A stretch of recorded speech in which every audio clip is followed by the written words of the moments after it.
Praise the Lord. இயேசுவின் ரத்தம் ஜெயம். தினமும் இயேசு நிகழ்ச்சிக்கு உங்களை கர்த்தராகிய இயேசு கிறிஸ்துவின் நாமத்தில் வரவேற்கிறேன். செய்தியின் தலைப்பு, எத்தனை அலைகள் வந்து மோதினாலும் உங்களை அசைக்க முடியாது.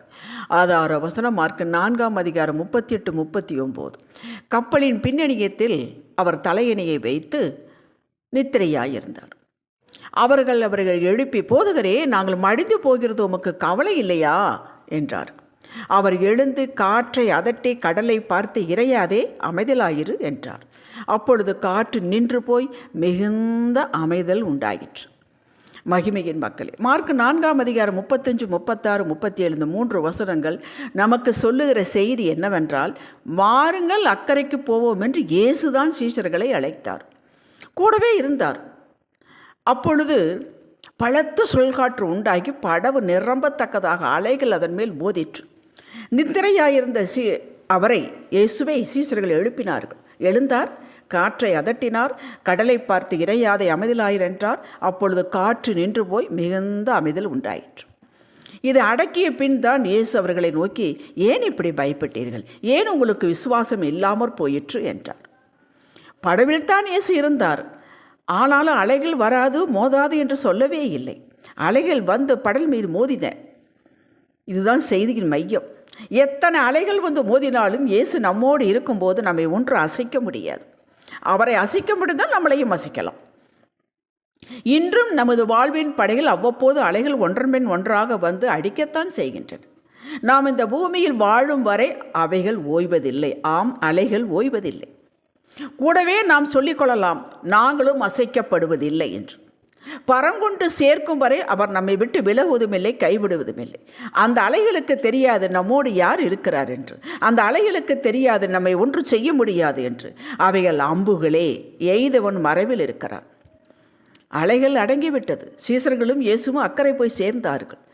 நாம் வாக்கு பெற்றவர்கள். அந்த அலைகளுக்கு, பிரச்சனைகளுக்கு தெரியாது.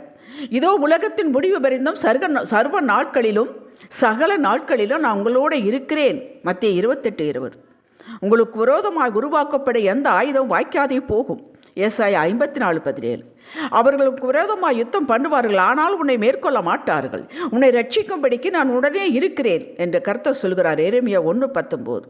இன்னும் ஏராளமாய் நம்மால் அவருடைய வாக்குகளை சொல்ல முடியும்.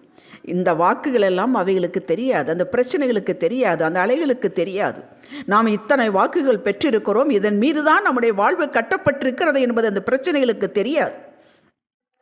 இப்படி திரளான வாக்குகள் பெற்ற நம்மை எந்த சவால்களும் ஒன்று செய்ய முடியாது. நாம் ஒரு காரியம் எப்போதும் செய்ய வேண்டும். இந்த அலைகளின் தாக்கம், சூறாவளியின் தாக்கம், இதை காட்டிலும் நமக்குள் இருக்கிற கர்த்தவர் பெரியவர். உலகத்தில் இருப்பவனிலும் நமக்குள் இருக்கிறவர் பெரியவர். அவர்களோடு அநேகம் இருந்தால் நம்மோடு இருக்கிறவர் அதை காட்டிலும் பெரியவர். வெள்ளம் போல் சத்துரு வந்தாலும் ஆவியானவர் கொடியேற்றுவார். என்ன கொடியேற்றுவார்? ஜெயக்கொடி ஏற்றுவார். யுத்தமே இன்னும் ஆரம்பிக்கவில்லை, ஆனால் ஜெயக்கொடி ஏற்றுவார். அதுதாங்க நாமும். பயப்படக்கூடாது. விசுவாசத்து தொய்வு வர விடக்கூடாது. இந்த இரண்டும் இருந்தால், இந்த பயமும் அவிசுவாசம் இருந்தால் நம்மை அழித்துவிடும், அமிழ்த்துவிடும். பிறந்த நாளிலிருந்து, அதாவது நினைவிற்கு வரும் காலங்களிலிருந்து இன்று வரை நீங்கள் சந்தித்த சின்ன பெரிய அலைகளை நினைத்து பாருங்கள். வந்தன மோதின போயின, வந்தன மோதின போயின. நாம் இருக்கிறோமே, வாழ்கிறோமே, கர்த்தர் நம்முடனே இருக்கிறாரே, பிள்ளைகள் படிக்கின்றனவே, காரியங்கள் நடக்கின்றனவே, அது ஒரு பக்கம் வந்து அடித்து கொண்டு இருக்கட்டும். அதை பற்றி நமக்கு கவலையே இல்லை. நம்முடைய பார்வை அதன் மீது இருக்கக்கூடாது. அவைகளிலிருந்து நாம் பாடம் கற்றுக்கொண்ட பாடத்தை கடைபிடித்திருந்தோமானால் மறுபடியும் பல பிரச்சனைகளில் சிக்காமல் இருந்திருக்கலாம். இதற்குத்தான் கர்த்தர், தெளிந்த புத்தியுள்ளவர்களாயிருங்கள், விழித்திருங்கள், ஏனெனில் உங்கள் எதிராளியாகிய பிசாசானவன் கெச்சிக்கிற சிங்கம் போல எவனை விழுங்கலாமோ என்று வகை தேடி சுற்றித் திரிகிறான். 1 பேதுரு 5:8. யோசேப்பை சொந்த உடன்பிறப்புகளே குழியில் போட்டார்கள். வெளியிலிருந்து அலை வரவில்லை, உள்ளேயே அலை இருந்தது. 20 வெள்ளிக்காசுக்கு விற்றார்கள். அடிமையாய் எகிப்திற்கு கொண்டு போகப்பட்டான். போத்திபாரின் வீட்டில் வேலைக்கு அமர்த்தப்பட்டான். செய்யாத குற்றருக்கு சிறை தண்டனை. அது ஒரு பெரிய அலை. உதவி பெற்ற பானபாத்திரக்காரன் மறந்தான். பாருங்கள், இத்தனை அலைகள் ஒன்றன் பின் ஒன்றாக பிளான் பண்ணி வந்து தாக்கினது போல காணப்பட்டாலும் கர்த்தர் யோசேப்போடு கூட இருந்தார். சைலண்டாக, மறைவாக இருந்தது போலத்தான் இருந்தது. ஒரு நேரம் வந்தது, சகல அலைகள் வந்த சுவடையே தெரியாத அளவிற்கு யோசேப்பின் வாழ்வு உயர்த்தி காணப்பட்டது. யோசேப்பு உயர்த்தப்பட்டான். கர்த்தர் அவனுடனே இருந்தார். அலைகள் பிரச்சனை பற்றி நினைக்கக்கூட அவனுக்கு நேரம் இல்லாத அளவிற்கு பிஸியான போஸ்ட்.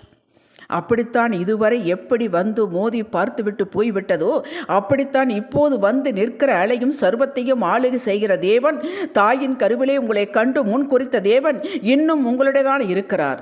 உங்களை பரங்கொண்டு சேர்க்கும் வரை அவர் உறங்குவதுமில்லை தூங்குவதுமில்லை. உறங்குவது போல தூங்குவது போல இருக்கும். பயப்படாதீர்கள், விசுவாசம் உள்ளவர்களாக இருங்கள். நீங்கள் உயர்த்தப்படுவீர்கள். கரம், அவருடைய கரம் மேல் இருக்கிறது. அலைகள் உங்களை கீழே தள்ளுவதற்காக ரட்சித்தார் உங்களை. இந்த இரண்டையும் தான் அவர் உங்களுடைய எதிர்பார்க்கிறார். எதை? பயப்படக்கூடாது, விசுவாசம் உள்ளவர்களாக இருக்க வேண்டும். உங்களது வாழ்வு பூரணப்பட வந்தார். யோவான் 10:10. நீங்கள் எதிர்பார்த்திருக்கும் அற்புத முடிவை, ஆசீர்வாதங்களை, நீங்கள் விரும்பும் நல்ல மாற்றங்களை கொடுக்கத்தான் உங்களோடு இருக்கிறார். எரேமியா 29:11. சோர்ந்து போகாதீர்கள். சோர்வு வந்தால் அது அவனுடைய காரியம், கர்த்தருடைய காரியம் அல்ல. உங்களுடனே நீங்கள் பேசுங்கள். தாவீதை போல தாவீது தன்னோட ஆத்மாவோடு அவனே பேசிக்கொள்கிறான். எத்தனை பிரச்சனைகளை சந்தித்து இருக்கிறாய், அவைகளெல்லாம் கடந்து போய்விட்டன. ஆத்மாவே, நீ ஆண்டவரோடு இணைந்திருக்கிறார். ஏன் சோர்ந்து போகிறாய்? ஏன் திகைக்கிறாய்? கர்த்தரையே நம்பு, அவருக்கு காத்திரு. அப்படித்தான் இதுவும் வந்த வெளியே போய்விடும். கலங்காதே, கர்த்தரை நோக்கி அமர்ந்திரு. அவர் இதுவரை திடப்படுத்தின போல இதையும் திடப்படுத்துவார். அவர் உன்னை எதிராளி கையில் எப்பவாவது விட்டாரா? இல்லையே. அன்று சுமந்தவர் தாங்கினவர் ஏந்துவேன், இன்னும் சுமப்பேன், கடைசி வரை சுமப்பேன் என்கிறார். என்னால் சுமக்க முடியவில்லை என்று இறக்கி விட்டு விட்டாரா? இல்லை யார் கையிலாவது விட்டு விட்டாரா? யோசித்து பாருங்கள். அப்படி இறக்கி விட்டிருந்தாலோ யார் கையிலாவது விட்டிருந்தாரோ நம்ம என்னால் ஒன்றுமில்லாமல் போயிருப்போம். இறுதி வரை காப்பார், வழி நடத்துவார், உயர்த்துவார். உங்கள் கொம்பு மகிமையாய் உயரும்.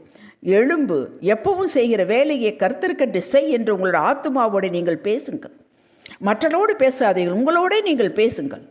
உயர்வான வளமான வாழ்வை மனக்கண்களில் காணுங்கள். அப்படியே ஆவேன் என்று பேசுங்கள், அப்படியே ஆவீர்கள்.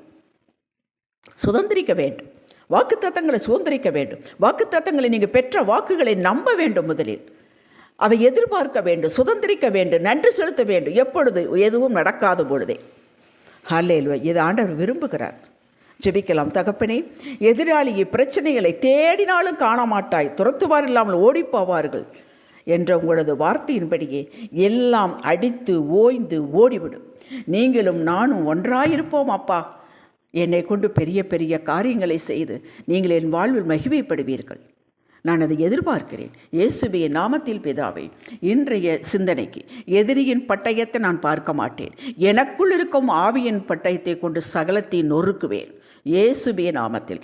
ஆமேன். ஹல்லேலூயா.